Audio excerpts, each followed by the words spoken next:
Welcome to our next installment of our NBA Draft Player Profile series. My name is Jordan Jaika, aka Dr. Fantasy. As always, here with the Fantasy Caveman. Today we're going to be talking about French prospect Killian Hayes. He was born in Florida but moved to France at a pretty young age. His father was a professional player there. He's had quite a bit of success in France in the 2017 FIBA U16 championship. His team won gold and he was the MVP there. So he's already had a pretty accomplished career at a young age. He is 6'5". About a year ago, they weighed him in at 195 pounds, but I read a few reports that say he's up to 210 now, which definitely helps at his height being 6'5" and a bigger guard. So we'll kick it off. Killian Hayes from France.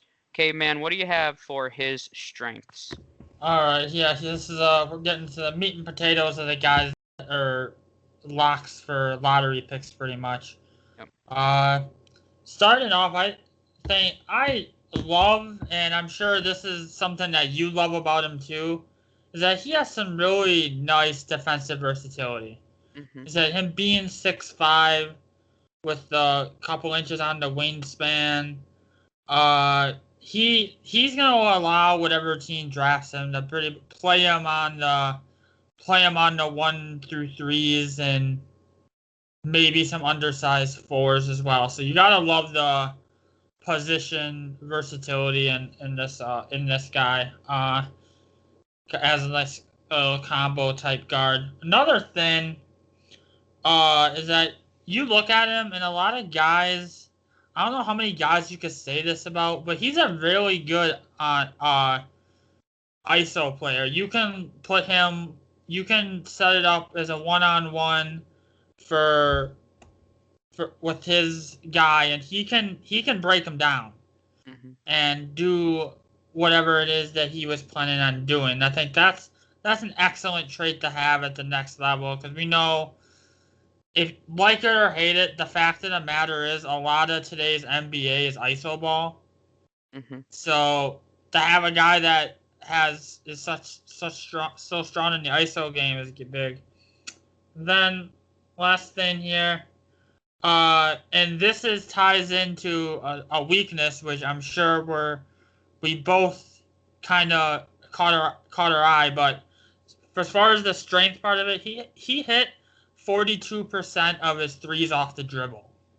That's impressive, and we'll talk about when we get into his weakness. But he shot 42% from three off the dribble, but he only shot 29% from three overall. So we'll probably expand on that a bit more when we get into the weaknesses. But what do you have down for his strengths here?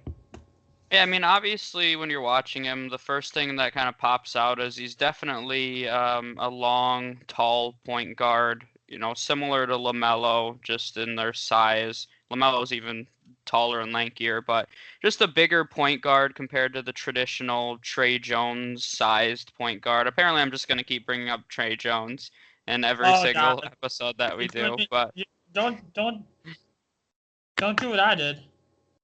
I won't, I promise. But yeah, I mean, that's the first thing that pops out. I mean, he can guard defensively, either guard position with his length. You mentioned he's got a really nice pull-up jumper, and he can create his own jump shot. And he can get to the basket. You see right there, he gets to the basket. So those are some of his strengths offensively. I saw some people call him a creative offensive scorer. I don't know if I'd necessarily say he's overly creative, but he can definitely create his own shot. But it tends to be with the same few moves as you're watching him. He likes to be in isolation. He likes that step back, pull up jumper. It seems to be the same few moves, and he doesn't have an overly versatile skill set. But the moves he does have are very elite. Then the second thing that kind of stands out to me, and also along the lines of his offensive game, he's very good in fast break. He can steal the basketball, which leads to quite a few transition points for him. They've called him a one-man fast break quite a few times. He tends to steal it and he goes to the cup with it. So he really doesn't need any help in the fast break. And that goes along the lines defensively. He has good anticipation and can steal the ball. But I would say the second thing I noticed, and it's probably the most refined part of his game, is just his overall basketball IQ on the offensive end. He has great vision.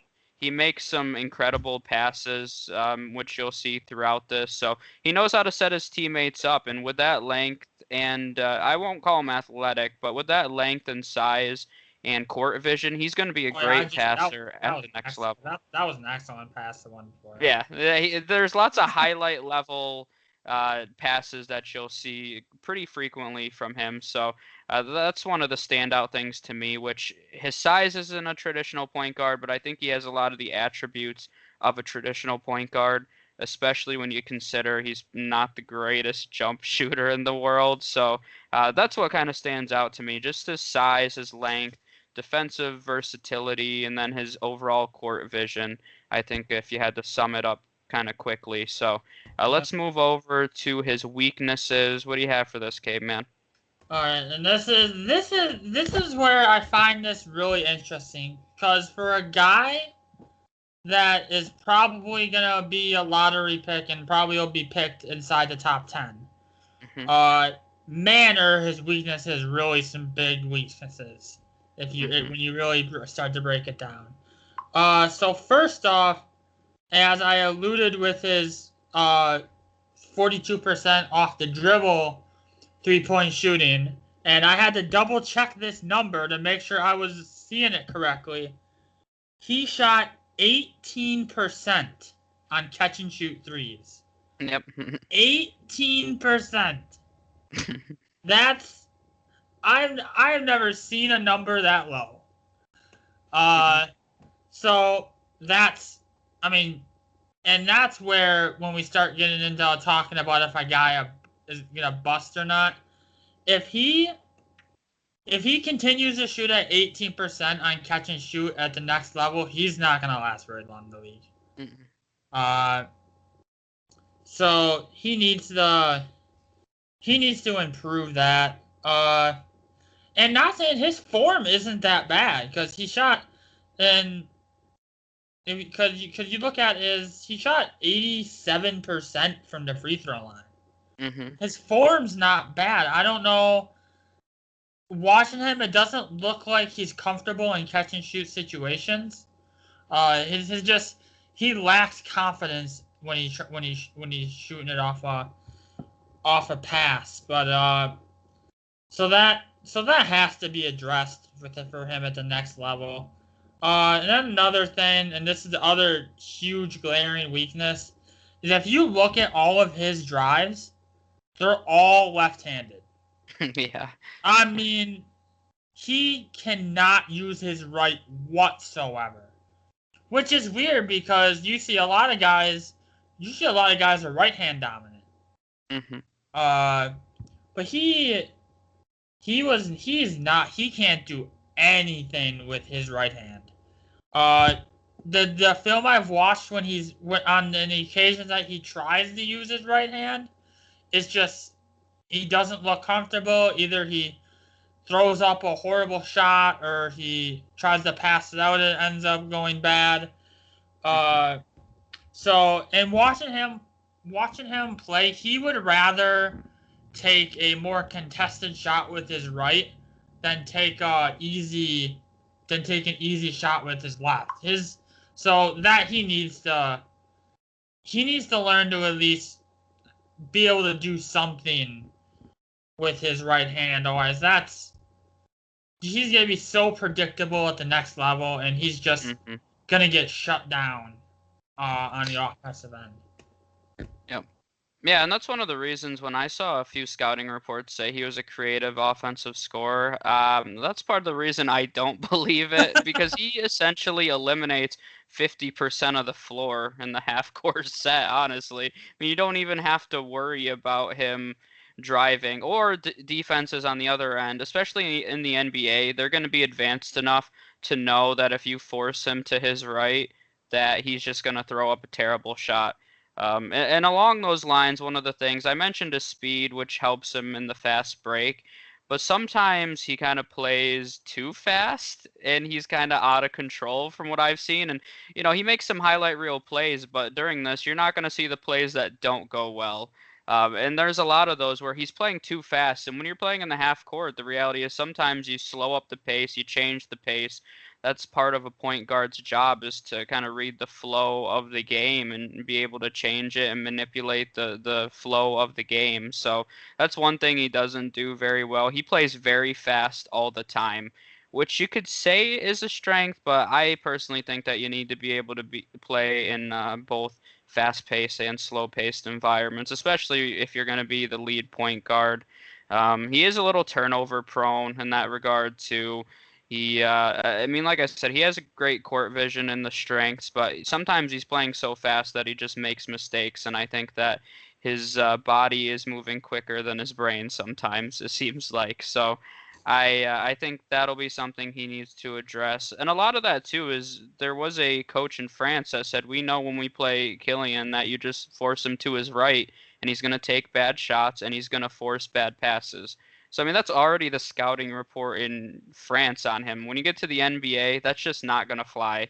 I mean, at all. And if that continues, he will fizzle out really quickly, in my opinion, especially when you couple that with the fact that you already said that he's not a good shooter at all. I mean, he's has that step back three, that pull up three, but besides that, he drives to the basket and has no real defined jump shot. And in today's NBA, that's a reality. I mean, you can't have many Ben Simmons in today's NBA. I mean, he's a unicorn in this league for a guy that can't take a jump shot. I mean, even most centers take jump shots and make threes now. So if he doesn't develop that jump shot, coupled with if he doesn't get a little more creative or at least learn how to use his right hand, I'm a little worried that he's not going to make it very far. And I think in a normal class, this is a developmental prospect that goes in that 20 range in the draft, but I think based on the lack of talent, people are going to take a chance on a guy with a high basketball IQ, but I'm not overly optimistic about him personally. I think that some of those weaknesses are just weaknesses where defense is key in on him, and as soon as it started, your NBA career is over because those are pretty glaring, and it's really easy to plan for his weaknesses, which I don't think that's promising. So I think that's all I have on being negative on him. So I let's have go. one last thing we Go ahead. decided to mention yet, and we didn't really talk about. We haven't really mentioned. I mean, I mentioned his defensive versatility and his strengths, but we haven't really talked about. And obviously, we're not going to see any of it because this is a highlight reel. But I watch him defensively, and he can play good defense, like it's in him. He's just not consistent enough. Hmm. If you see him play, you notice that he doesn't always fight through screens with the most effort, and he struggles to really close out on guys. And a lot of that is just effort, which makes him very puzzling because you can tell he puts a lot into his game, but and he tries, but just on defense is like for some reason it's just not the effort isn't there all the Hmm. time when it should be. Yeah, no, I agree with that, and that's probably one of the reasons that I don't like him either. I mean, I Yeah, don't know how many he, times I he have like to talk defense. about. I don't like when players. I don't care if you're not the greatest defender. I mean, I do, but you got to at least put the effort in. I mean, Killian Hayes has James Harden syndrome. That's just what I'm going to start calling it. So I mean, he has the ability to. I'm not going to call him the most athletic guy. I was debating whether or not to bring up his athleticism. I don't think he's unathletic or athletic. I think he's just kind of average. So I guess it's not really a strength or a weakness. But yeah, I mean, the effort on the defensive, and when you watch him offensively, like I said, I mean, he is going, go, go, go, go, drive, drive, shoot, drive, pass. Like he does not stop. He does not slow down. But on the defense, I just think he puts all of his effort on the offensive end, and he's like, I'm gonna go take a nap on the other end of the floor, guys, have fun. And I really think that's what he does. So, yeah, I agree that that could be a problem as well, which is kind of disappointing because that length, You would think that he would be a great defender, but he's definitely not a great defender. So let's go to some NBA comparisons. What do you have for this one, Caveman? Okay. This is, well, probably because of his defensive game too, but like I honestly see a lot of James Harden in him. Like, not saying he's gonna be James Harden, but especially with he has a really nice step back, and like you said, just like you said, he has the ability to play defense, but for some reason he just chooses not to. Sound familiar? Sounds like a certain uh James Harden guy. Uh, so obviously James Harden is a great shooter. What obviously, and I think Hayes can get there. When you watch his form, it's not a bad form. Like, that form should work for him at the NBA level. I think for him it's all about the confidence with in the catch and shoot situations, because like you said, he hit 42% of his threes off the dribble, so he can shoot. Mhm. That's not the issue. He can shoot. But maybe it's just a confidence thing or whatever. But so I had James Harden kind of probably would be his ceiling. I don't think you can get much higher than James Harden. Uh, I don't think uh, so either. I don't think so. But a couple other names. I see Spencer Dinwiddie. I think that's another, because similar size, similar. Hayes might be a better playmaker than Dinwiddie, but I think a lot of their offensive style is pretty similar. And then uh, I have D'Angelo Russell down as well. Now this is something that's been heavily debated for what I've seen. And does he play like D'Angelo? Does he not play like D'Angelo? But I see a lot of similarities in their game. Now, Russell's not the greatest 3-point shooter either, and I see the similarities there. What do you think? Yeah, I mean, first of all, I guess we're just going to compare him to a bunch of left-handed shooters. Just name any lefty, and that's who you can compare Killian Hayes to. But Yep. no, yeah, I mean, I had two. D'Angelo Russell was one of the first ones that came to me. I think his offensive game is very similar to D'Angelo Russell. Russell's developed his jump shot a little more, and that's going to be the difference here between whether or not he is D'Angelo Russell or a complete bust, in my opinion. And a lot of it's going to rely on that jump shot at the end of the day. So if he can consistently develop that, he could be a borderline all-star guard. But I think that's easier said than done. Especially the dribbling thing really bothers me. Him only going to his left because, I mean, he's, Yep. I think, going to be 19 years old.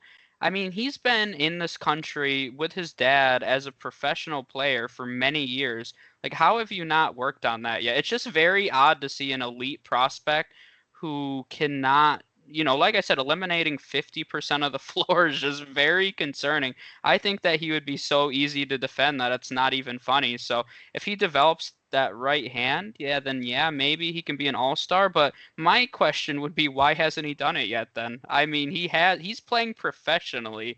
He's not playing, in high school right now. He's a guy that's been playing professionally for a few years now, and that seems like an easy, and here I am. It's easy for me to say that sitting here, but that just seems like one of those things that he would have worked on before now. So I start to question, can he change that as the reality? So D'Angelo Russell, though, offensively, I think he reminds a lot of him. The way that he gets to the basket, he's crafty in the way that he does it. I mean, he plays offensively like that stereotypical European guard. You can tell that he's been playing there for a long time. And there's some flashes of Manu Ginobili for me as a Spurs fan, a little bit, the way that he plays, and he can get a little crafty. Manu wasn't necessarily a playmaker, but he definitely had great vision and knew how to set his teammates up. And it's not the worst comparison. Ginobili had a very long, successful career. So Yep. those are, if I was going to guess, though, I would say D'Angelo Russell light. I don't know if he'll ever get to that level. I'm very concerned that he'll ever take that next step forward. But I think Russell is a really good comparison personally. So let's go over to some ideal NBA fits. What do you have for this one? All right, so I have a couple of teams, and like I said, he's very interesting because if this is a stronger class, or uh, if this is a stronger class, odds are he, he's probably that early 20s type guy, but because this draft is so weak, like I haven't seen him go outside of the top 10.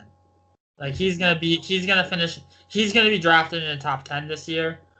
A good indication of his potential, for sure. I think he's a guy that he his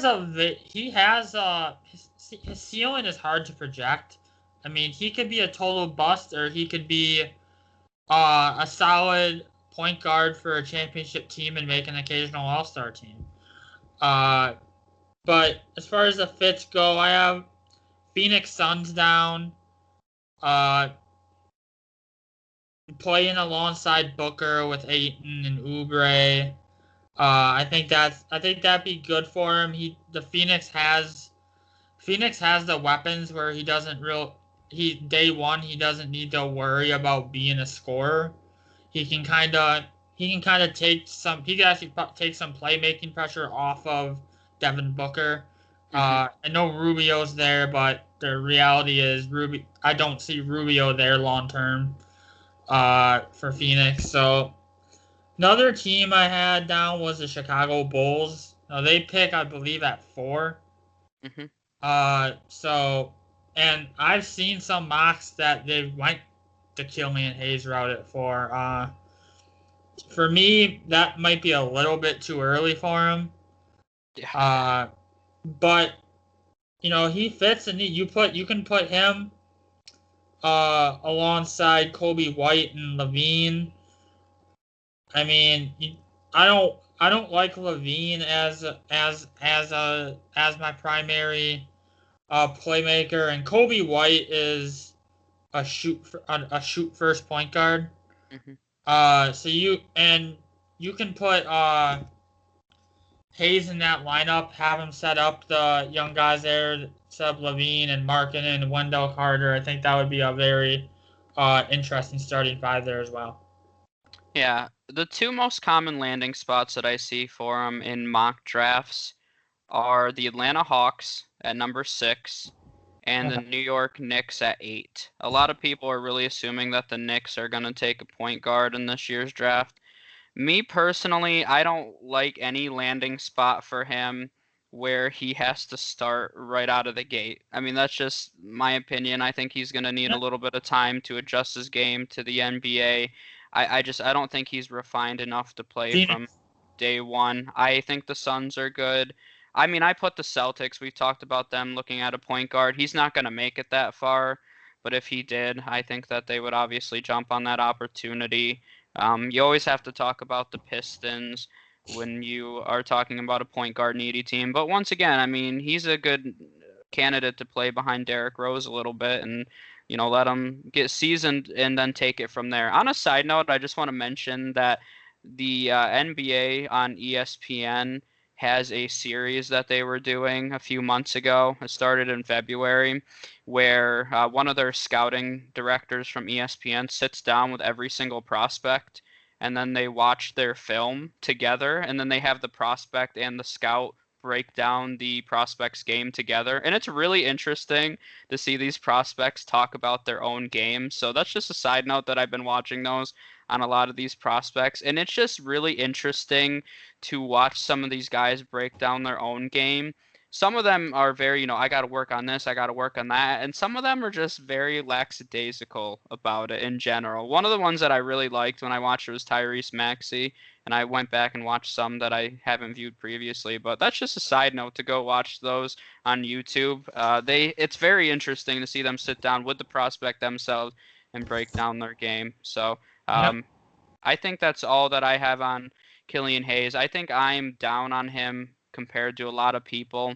everybody right now is enamored with these European prospects that have great court vision and a high IQ because everybody wants them to be Luka. So I Yep. think we're going to go through this phase. You're going to see a lot of busts, I think, in the next few years. I think teams are going to reach to try to find the next Luka, but people have to realize how talented Luka was, and a lot of people viewed him as a once in a generation talent from another country. So I mean, you're not going to see every European prospect come in and dominate like Luka has, and I think Killian Hayes is going to be a beneficiary of that because I think he's going to go much higher than he should because teams are reaching for that. But I think that his flaws in his offensive game make him too easy to guard in today's NBA game. Of course, you can improve. Anybody can improve, but like I said, my question is why hasn't he yet? And that defensive effort also really concerns me because I don't think his offensive skill set is strong enough to where he can afford to play bad defense. This isn't James Harden. James Harden is so great offensively. You just almost give him a pass that his defense isn't that great. But Killian Hayes isn't that great offensively where he can't afford to play defense. So I think that he's the kind of guy that fizzles out personally. And I don't like saying that. That seems kind of harsh, but that's what I think. Yeah, I mean, I feel so. I hope I'm wrong. I don't want any guy to come into the league and just fail. But I mean, what does it say about him that, like, I mean, in reality he's like an early 20s, but in this draft he's a top 10 lock. I mean, part of it's a draft class, but part of it is while his weaknesses are very glaring, like his strengths, like I mentioned with the ice, with him being a good ISO ball player and his defensive versatility. Although he needs to learn how to use that defensive versatility, I would say. But his strengths can easily make him a upper tier point guard in this league. But he needs like if he doesn't improve on these weaknesses, he's gonna this the bothering thing with is he's gonna be a top 10 pick, but this could be an Anthony Bennett situation, Mm-hmm. and that scares the hell out of me. So I'd be much more comfortable if this was a deeper class and I'm taking him in the late teens, early 20s. I do believe he has a good amount of upside to still be a kind of like a mid to late first round pick, but just I'm not feeling it. I hope I'm wrong, but just not feeling it with him. Yep. Yeah, and I think that's a great negative note to leave off on. This has been our longest one today, and it's the most negative. So, Yep. but I mean, he just fits in perfectly. He's boomer bust, like a lot of these other prospects that we've talked about. Sometimes it's hard to predict with these European players how they're going to translate to the NBA. But I mean, you also have to go by the pure numbers. I mean, when you look at the number of guys that have been drafted internationally into the NBA, how many of them have been truly successful? I mean, we love to talk about all the successful ones, but very rarely do we talk about all the busts that there are. So, I mean, when you go by strict odds, I mean, there's a better chance that he busts than if he's going to be a solid, even role player. So, I think that's it on Killian Hayes then. Make Yep. sure you tune in for our future episodes. Subscribe on YouTube and wherever you listen to podcasts, and we'll see you guys next time. Yep.